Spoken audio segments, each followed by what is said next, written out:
जय हिंद दोस्तों। राष्ट्रमेव जयते राष्ट्रवादी विचारों का यह मंच प्रारंभ होने जा रहा है। इसी के साथ यह कार्यक्रम विभिन्न प्रकार के अनेकों प्रकार के जो राष्ट्रवाद से जुड़े हुए हैं, जो इस माटी से जुड़े हुए हैं, ऐसे युवाओं का, ऐसे देशभक्त युवाओं का यह समूह राष्ट्रमेव जयते, जो कि राष्ट्रवादी विचारों को लेकर सभी के समक्ष जाता है। वो फिर सोशल मीडिया हो या फिर ग्राउंड पे हो, ऐसे समस्त प्रकार के कार्य राष्ट्रमेव जयते द्वारा किए जाते हैं। तो आज हम सभी राष्ट्रमेव जयते की ओर से, क्योंकि एक राष्ट्रवादी विचारों का मंच है और समय समय पर किस प्रकार से इस देश के लिए योगदान दिया जा सकता है, इस देश के लिए कार्य किया जा सकता है, इस पर विचार मंथन किया जाता है। और आगे भी, क्योंकि अभी वैचारिक क्रांति का समय है और वैचारिक क्रांति में युवाओं का वैचारिक तौर पर मजबूत होना, सशक्त होना बहुत आवश्यक है। ऐसे दौर में आवश्यक हो जाता है कि हम हमारे देश के इतिहास को की पृष्ठों को, जो स्वर्णिम पृष्ठ हैं, संघर्ष के पृष्ठ हैं, शौर्य और पराक्रम के पृष्ठ हैं, ऐसे पराक्रम और शौर्य के पृष्ठों को इस देश के आम जन के सामने खोलें और उन्हें बताएं कि इस देश के अंदर शौर्य कितना था। क्योंकि मैकॉले की शिक्षा पद्धति ने किसी भी प्रकार के हमारे राष्ट्रीय महापुरुषों को, हमारे महापुरुषों के शौर्य पराक्रम को दिखाने से छिपाया है। एक षड्यंत्र रचा गया है इस देश के सामने। तो आज राष्ट्रमेव जयते, जो कि राष्ट्रवादी विचारों का मंच है, वो इस उद्देश्य के साथ कि इस देश के महापुरुषों को वो आपके समक्ष प्रस्तुत कर सके। और ऐसे ही विभिन्न श्रृंखला हमारे राष्ट्रमेव जयते के माध्यम से प्रारंभ की गई है। तो उसी श्रृंखला को हम यहाँ पर प्रारंभ करने जा रहे हैं। पिछली बार एवज दादा ने, रौनक पाटिल और ऐसे तमाम प्रकार के हमारे सदस्य जितने हैं, उन्होंने अपने अपने विषय रखे हैं राष्ट्रवाद से जुड़े हुए। छत्रपति शिवाजी पर चिंतन, माता अहिल्याबाई पर चिंतन, ऐसे अनेकों चिंतन इस राष्ट्रमेव जयते के इस मंच पर रखा है। और आज हम सभी उसी उद्देश्य को लेकर राष्ट्रमेव जयते, जो कि एक राष्ट्रवादी विचारों का मंच है, उस विचार को लेकर आज बाजी प्रभु देशपांडे, जिनकी आज पुण्य तिथि भी है, उसको लेकर आज हम आपके समक्ष प्रस्तुत हुए हैं। एक बाजी प्रभु देशपांडे, एक ऐसा व्यक्तित्व, एक ऐसा विराट व्यक्तित्व, एक ऐसा शौर्य की कथा जिसको आम जन तक आज लोग नहीं जानते हैं। अभी मेरी चर्चा चल रही थी कुछ दोस्तों से जिन्हें मैंने पोस्टर शेयर करे। उन्होंने कहा कि अभी तक मैंने बाजी प्रभु देशपांडे के बारे में नहीं सुना था। हाँ, मैंने छत्रपति शिवाजी के बारे में सुना था। हाँ, मैंने जीजाबाई के बारे में सुना था, महाराणा प्रताप के बारे में सुना था, विवेकानंद के बारे में सुना था, चंद्रशेखर आजाद के बारे में सुना था, रानी लक्ष्मीबाई के बारे में सुना था, पर बाजी प्रभु देशपांडे अभी तक तो मैंने नहीं सुना था। तो तब मुझे लगता है कि इस देश के सामने एक षड्यंत्र रचा गया, जिसमें हमारे देश के जो शौर्य गाथाएं हैं उनको छुपा दिया गया। मात्र और मात्र जिनको हम अपनी इच्छा शक्ति से हम जिनको सामने लाए, वो तो सामने आ गए, किंतु ऐसे असंख्य बलिदान इस देश के हैं, यदि उन्हें याद किया जाए तो 365 दिन भी कम होंगे। तो ऐसे ही इसी गाथा को आगे बढ़ाते हुए हम बाजी प्रभु देशपांडे के शौर्य गाथा को, इस संग्राम चिंतन को आपके समक्ष लेके आए हैं। तो दोस्तों, मैं आपको बताना चाहूंगा, सर्वप्रथम एक इस देश के अंदर नैरेटिव सेट किया गया कि ये देश आत्महीनता से, ये देश बाहर से बसाया गया है। इस देश के महापुरुषों ने कोई संघर्ष नहीं किया है। ये देश गुलाम था, गुलाम है और गुलाम ही रहेगा। आज भले ही हम अंग्रेजों के गुलाम नहीं है, मुगलों के गुलाम नहीं है, पर मानसिक गुलाम आज भी है। उन बेड़ियों को तोड़ते हुए हमें आज आवश्यक है कि हम आत्महीनता के इस बवंडर से बाहर निकलते हुए हम हमारे सम्मान को, हमारे शौर्य को समय समय पर याद करें। और जब ऐसे ही याद हम जब बाजी प्रभु देशपांडे को करते हैं, तो दोस्तों मुझे बाजी प्रभु देशपांडे जी की वो शौर्य गाथाएं याद आती है, जहां पर उन्होंने अपने रक्त की अंतिम बूंद तक इस राष्ट्र के लिए, छत्रपति शिवाजी के हिंदवी स्वराज के लिए अंतिम दम तक लड़ते रहे थे। तो दोस्तों, मैं आज आपको बताना चाहूंगा कि छत्रपति शिवाजी जब अफजल खान का वध किया, छत्रपति शिवाजी जो कि जिनकी कद काठी बेहद ही कम थी, और अफजल खान जो कि उनके दुगना था, और उनको उन्होंने जिस चालाकी से, चतुराई से, क्योंकि स्वराज का संकल्प लिया था और स्वराज पूर्ण भी किया था। तो आप देखिए किस चतुराई से उन्होंने अफजल खान को, उनकी जैसे उन्होंने गले मिला और अफजल खान ने जैसे उन्हें पकड़ने की कोशिश करी, उनको जकड़ने की कोशिश की, उनकी छाती फाड़ दी, और अफजल खान जो कि उनसे 2 गुना था, वो दगा दगा करते हुए वहीं पर चित्त पड़ गया। ऐसे ही चतुराई को देखते हुए औरंगजेब के मन में खलबली आ गई। वो घबरा गया, वो टेंशन में आ गया कि ये हमारी मुगल सल्तनत के साथ क्या हो गया। अफजल खान जो कितना लंबा चौड़ा था। अफजल खान जिसके पास में हजारों की संख्या में सैनिक थे, अफजल खान जो कि एक बहुत बड़ा आतताई था, उसे एक सामान्य से कद काठी वाले छत्रपति शिवाजी ने उसकी छाती फाड़ दी। तो अब इस मुगल सल्तनत का क्या होगा? तो औरंगजेब टेंशन में आ गया। वो उसे घबराहट होने लग गई कि यदि अब छत्रपति शिवाजी को नहीं रोका तो हमारी ये जड़ें खोद देगा, हमें ये नष्ट कर देगा, हमें ये तबाह कर देगा। तब छत्रपति शिवाजी महाराज ने, तब औरंगजेब ने छत्रपति शिवाजी को घेरने के लिए सिद्दी जोहर को भेजा। दोस्तों, जब छत्रपति शिवाजी प्रतापगढ़ का किला अफजल खान को चित कर जीत लिया था, उसके बाद वो पन्हालगढ़ पर आ गए थे। पन्हालगढ़ के किले के बारे में कहा जाता है कि यह स्वराज का एंट्री गेट था, मतलब यहां से स्वराज प्रारंभ होता है। यदि किसी ने पन्हालगढ़ का किला जीत लिया तो निश्चित तौर पर पूरा की पूरा स्वराज खत्म हो जाएगा। तो तब ऐसे पन्हालगढ़ पर छत्रपति शिवाजी ने अपनी छावनी बिछाई और वहां पर अपने योद्धाओं को एकत्रित करने लगे। तब उन्होंने एकत्रित करते करते जब उन्हें औरंगजेब को लगा कि अब हमला करना जरूरी है, जब छत्रपति शिवाजी पन्हालगढ़ पर थे तो सिद्दी जोहर को 40,000 की संख्या सैनिकों के साथ, जिहादियों के साथ छत्रपति शिवाजी को मारने के लिए पन्हालगढ़ के लिए रवाना कर दिया। अब चूंकि जिहादी तो थे, आदतन वो वहां से मारते कुटते, मंदिरों को तोड़ते, काटते, पीटते, गांवों को उजाड़ते हुए जब हम इतिहास के पृष्ठ पढ़ते हैं तो उनमें से आंखों में से आंसू आने लगते हैं। किस प्रकार से शहादत हुई होगी। आज जो रास्ते में आया उन्हें मारते हुए, उनको कुचलते हुए आगे बढ़ते गए, मंदिरों को तोड़ते हुए आगे बढ़ते गए और उन्होंने पन्हालगढ़ के किले को आसपास से पूरे चारों ओर से घेर लिया। छत्रपति शिवाजी जो कि 1200 सैनिक के साथ पन्हालगढ़ में थे, उन्हें चारों तरफ से घेर लिया। एक ऐसी घेराबंदी जिसे तोड़ पाना नामुमकिन था, एक ऐसी घेराबंदी जहां से निकल पाना बेहद ही मुश्किल था।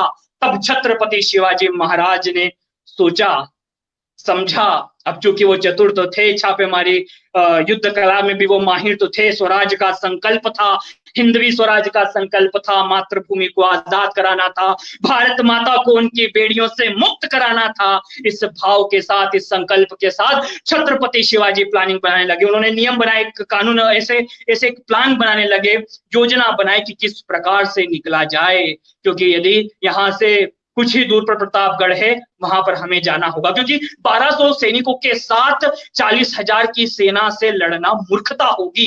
यहां से निकलना होगा, उसके बाद इस सिद्दी जोहर को जवाब देना होगा। बनाते हुए वो सोचने लगे। तब उन्होंने सोचा कि ऐसा करते हैं, एक अपने नेताजी पालकर है, उन्होंने कहा क्यों ना हम ऐसा करते हैं कि जो सिद्दी जोहर ने जो पन्हालगढ़ का किला चारों ओर से घेर रखा है, क्यों ना हम पीछे से हमला कर दें। पीछे से यदि हम हमला करते हैं तो निश्चित तौर पर उनकी सेना पीछे की ओर मतलब वो घेरा तोड़ देगी, और उस समय जब वो घेरा तोड़ देगी तो हम कुछ सैनिकों के साथ छत्रपति शिवाजी के साथ प्रतापगढ़ के किले पर चल जाएंगे। अब ऐसे उन्होंने पूरी प्लानिंग की, तैयारी करी और नेताजी पालकर के अनुसार उन्होंने पीछे से सेना भेज दी। अब पीछे से सेना भेजी तो सिद्दी जोहर भी सिद्दी जोहर था, क्योंकि जिहादी था तो पूरी तैयारी से आया था इस देश को लूटने के लिए, इस देश से खदेड़ने के लिए। तो तब उसने दूसरी 40,000 के अलावा उसने दूसरी सेना पीछे से लड़ने के लिए भेज दी। तो वो जो घेरा था वो नहीं टूटा, जो उन्होंने एक योजना बनाई थी वो ओवरऑल फेल हो चुकी थी। तो अब छत्रपति शिवाजी फिर सोचने लगे क्या किया जाए। तो उन्होंने सोचा कि अभी जैसे कि गुरु पूर्णिमा, या आज गुरु पूर्णिमा है हमारी, तो इसी दिन वो अपना बाजी प्रभु देश पांडे जी की शहादत हुई थे, पुण्यतिथि थी, तो यही कुछ समय चल रहा था और यही बारिश का मौसम था। तो आज से 4 महीने पहले तो छत्रपति शिवाजी महाराज ने सोचा कि कहीं ना कहीं हम ऐसा करते हैं कि 3-4 महीने रुकते हैं, ताकि ये जो बारिश होगी उसके माध्यम से सिद्दी जोहर का जितना भी बारूद है, जितने भी सैनिक है, वो परेशान हो जाएंगे और कहीं ना कहीं घेरा टूट जाएगा, सिद्दी जोहर वापिस लौट जाएगा। तो उन्होंने रुके। अब चूंकि जो पन्हालगढ़ का किला या अधिकतम जो भी किले रहते हैं वहां पर 6 महीने का राशन रखा रहता है खाने पीने का, तो इसलिए 6 महीने तक तो कोई टेंशन ही नहीं थी कि किसी प्रकार की कोई दिक्कत आएगी। तो इसलिए वो 4-5-6 महीने वहां पर रुके रहे। अब उस समय जब वो रुके रहे तो उस समय, उस दौरान सिद्दी जोहर ने अंग्रेजों से तोप खरीद ली। अब जब अंग्रेजों से तोप खरीद ली, क्योंकि अंग्रेज और छत्रपति शिवाजी के बीच में एक संधि थी कि वो किसी भी प्रकार से मुगलों का साथ नहीं देंगे, क्योंकि व्यापार आप अंग्रेज हो, आप व्यापार करने आए हो, व्यापार करो, पर आप किसी प्रकार से मुगलों का सहयोग नहीं करोगे, ये संधि थी। किंतु अंग्रेजों ने ये संधि तोड़ दी, क्योंकि उन्हें पता था कि सिद्दी जोहर ने 40,000 की सेना के साथ छत्रपति शिवाजी को घेर रखा है, तो निश्चित तौर पर छत्रपति शिवाजी का मरना तय है। तो अब वो ही मर जाएगा तो फिर काहे की संधि ने काहे का नियम। तो इस बात को लेकर वो अपने अंग्रेजों ने सिद्दी जोहर को तोप दे दी, और अब जब तोप दे दी तो तोप से लड़ना बहुत आसान हो गया सिद्दी जोहर को। किंतु छत्रपति शिवाजी को मालूम था कि उनके पास एक अदम्य शक्ति है, भारत माँ की अदम्य शक्ति है, माँ भवानी की अदम्य शक्ति है, उनके पास ताकत है, इस भारत वर्ष की भूमि की ताकत है। तो उन्होंने छापे मार के उस तोप की जो नली थी उसके मुंह बंद कर दिए, और जब वो एक बार उस मुंह को बंद कर दिया जाता है, लॉक कर दिया जाता है, तो वो जो तोपें रहती है वो खराब हो जाती है और फिर वो उपयोग में नहीं आती। तो छत्रपति शिवाजी के सैनिकों ने चुपचाप रात के अंधेरों में जाकर उस तोप को बंद कर दिया। दिन बीतने लगे, बात आगे बढ़ने लगी, किस प्रकार से छत्रपति शिवाजी महाराज को प्रतापगढ़ के किले में ले जाया जाए। अब ऐसी बात चलने लगी तो बाजी प्रभु देश पांडे भी उसमें थे, उसे कई योद्धाएं थे जिन्हें छत्रपति शिवाजी ने तैयार कर रखा था। तो ऐसे ही एक घटना घटती है कि अपने रामदास जी के जो समर्थ गुरु रामदास जी के शिष्य हैं, आनंद जी रामदास करके ऐसे उनका भी कुछ नाम था, तो वो एक रात को पन्हालगढ़ के किले में अपना गेट कूदकर आगे आए और छत्रपति शिवाजी से मिले। जैसे ही सैनिक को बोला कि मुझे छत्रपति शिवाजी से मिलना है, तो उन्होंने बोला आपका नाम क्या है, तो बोले आनंद। तो वो जैसे ही छत्रपति शिवाजी के पास गए और उनसे सेनापति ने कहा, सैनिक ने कहा कि कोई आनंद रामदास जी करके कोई आए हैं, आनंद रामदासा करके कोई आए हैं। तो छत्रपति शिवाजी वहीं से उठ खड़े और गेट पर उन्हें लेने पहुंच गए। तब उन्हें पता चला, उन्होंने गले मिले, और क्योंकि वो भी शिष्य थे और वो भी रामदास जी के समर्थ गुरु रामदास जी के शिष्य थे, तो दोनों गले मिले, बेहद ही खुश हुए। तब छत्रपति शिवाजी को पता चला, उन आनंद रामदासा ने बताया कि प्रतापगढ़ के लिए ये रास्ता भी है।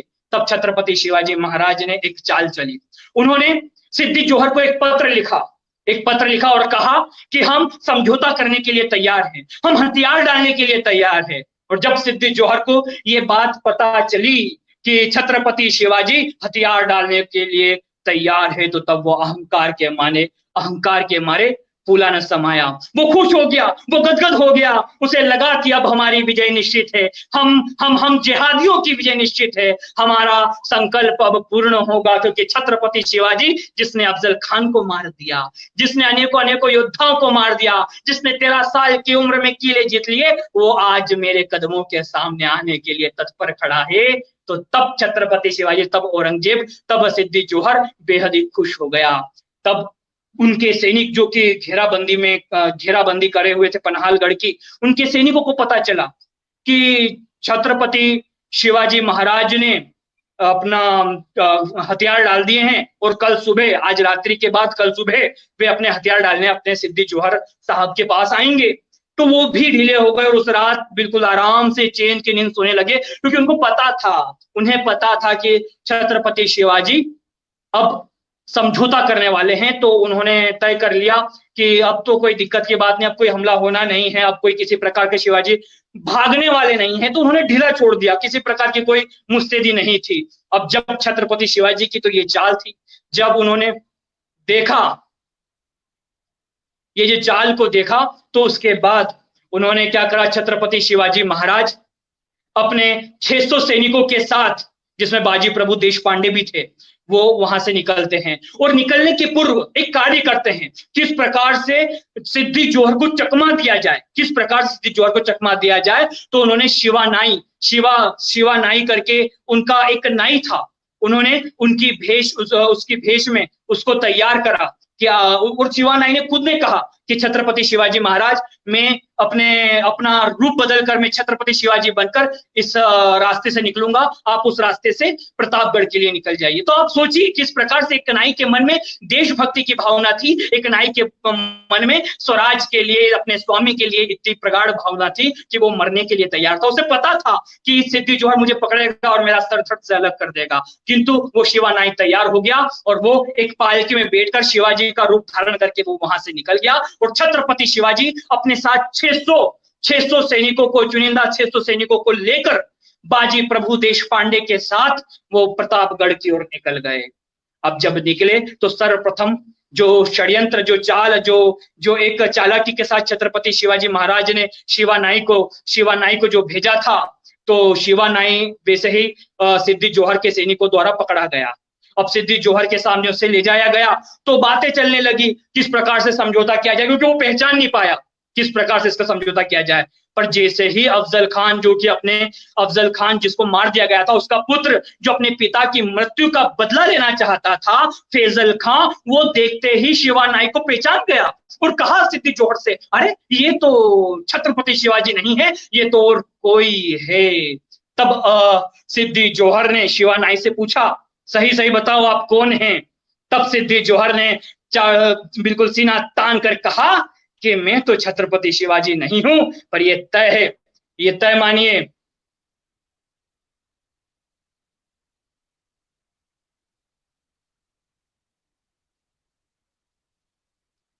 सिद्धि जोहर नहीं हूं, पर ये तय मानिए कि जो छत्रपति शिवाजी जो यहां से गए हैं, वो निश्चित तौर पर अब आपकी जड़ें खोद देंगे। ये भाव, ये संकल्प, ये उद्देश्य लेकर शिवा नाई उसके सामने बिल्कुल गर्व से खड़ा था। वो भारत माता की आराधना कर रहा था। जैसे ही सिद्धि जोहर ने उसकी बात सुनी तो उसने तलवार निकाली और उसके पेट में डाल दी।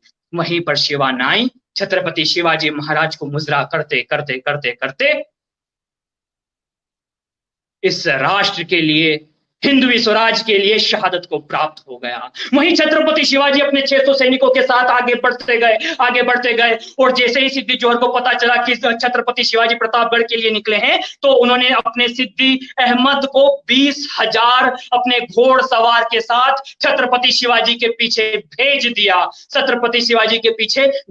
और जैसे जैसे वो आगे बढ़ने लगे तो सिद्धि जोहर, जो कि छत्रपति शिवाजी के सेनापति बाजी प्रभु देशपांडे थे, उन्हें पता लग गया कि कहीं ना कहीं सिद्धि जोहर ने अपने घुड़सवार सैनिकों को भेज दिया है। घोड़ों की टाप सुनाई देने लगी है, अब मुझे इस रण में उतरना होगा। जैसे जैसे घोड़ों की टाप सुनाई देने लगी, जैसे जैसे घोड़ों की टाप बाजी प्रभु देशपांडे के सामने तेज होने लगी और जैसे लगा कि अब ये बिल्कुल पास में ही है, तब छत्रपति शिवाजी महाराज से कहा, महाराज आप जाइए, आप 300 सैनिकों के साथ प्रतापगढ़ के लिए निकलो। मैं यहाँ पर अपनी मातृभूमि के लिए, हिंदवी स्वराज के लिए यहाँ पर डटा हुआ हूं। मैं इन 20,000 इन सिद्धि जोहर, सिद्धि अहमद के सैनिकों को यहाँ पर मैं रोकता हूं, बचाता हूं। तब छत्रपति शिवाजी ने कहा, नहीं, हम लड़ेंगे तो साथ में लड़ेंगे, हम लड़ेंगे तो मरेंगे तो साथ में मरेंगे। तब बाजी प्रभु देशपांडे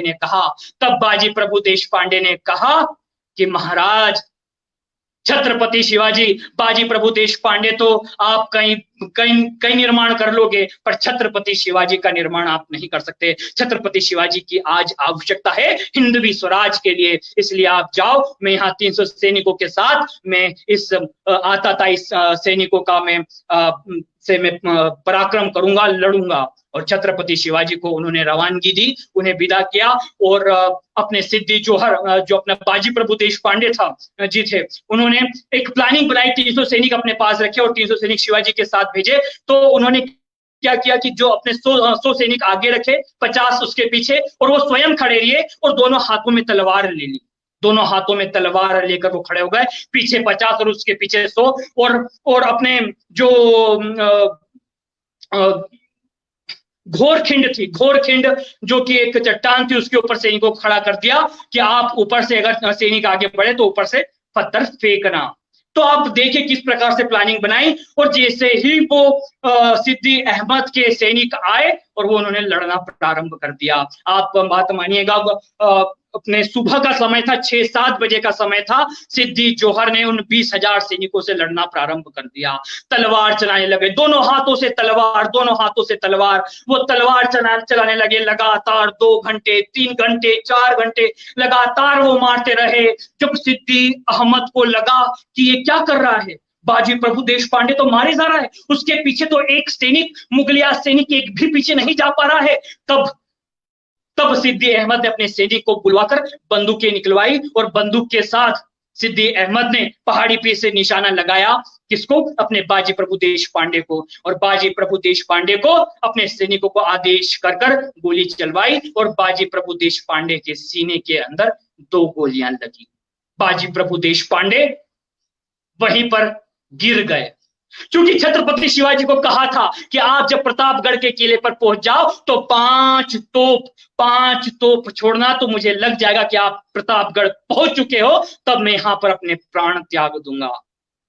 तब बाजी प्रभु देश पांडे ने, जब वो अहमद के बंदूक की गोलियों से, जब वो सिद्दी अहमद की बंदूक की गोलियों से जब नीचे गिर गए तो वो तुरंत उठे, क्योंकि उनको 5 तोपें नहीं सुनाई दी थी। वे पुनः खड़े हो गए और दोनों हाथों में तलवार लेकर फिर भिड़ गए। 4,000 5,000 सैनिकों के साथ अकेले भिड़ गए। वो लड़ते रहे, दोनों हाथों से तलवार चलाते रहे और ऐसे ऐसे करते करते जब वो 6 से 7 घंटे लगातार चलाते रहे, तब 5 तोपों की आवाज प्रतापगढ़ जाके छत्रपति शिवाजी चलाते हैं।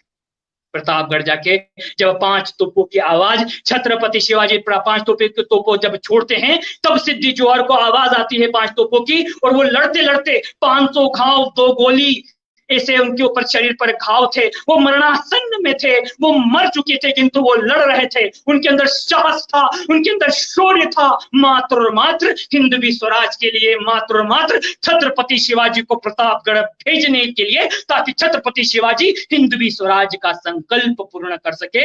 इसलिए बाजी प्रभु देश पांडे मरने के बाद भी, 500 घाव लगने के बाद भी, 2 गोलियां लगने के बाद भी, दोनों हाथों में तलवारें थाम कर लड़ते रहे। और जब 5 तोपों की आवाज आई, तब उन्होंने छत्रपति शिवाजी के सामने मुजरा करते हुए अपने प्राणों को त्याग दिया। तो दोस्तों, ऐसे बाजी प्रभु देश पांडे जिनका नाम लेने से ही शूरता, साहस, शौर्य, पराक्रम की अनुभूति होती है। आप देखिए किस प्रकार से जब तक 5 तोपें नहीं चली, तब तक वो बाजी प्रभु देश पांडे अकेला कम से कम 20,000 सैनिकों से 2 तलवारों के माध्यम से लड़ता रहा। 6-7 घंटे लड़ता रहा। और जब 5 तोप की आवाज आई, तब वो छत्रपति शिवाजी महाराज को मुजरा करते हुए शहादत को प्राप्त हुआ।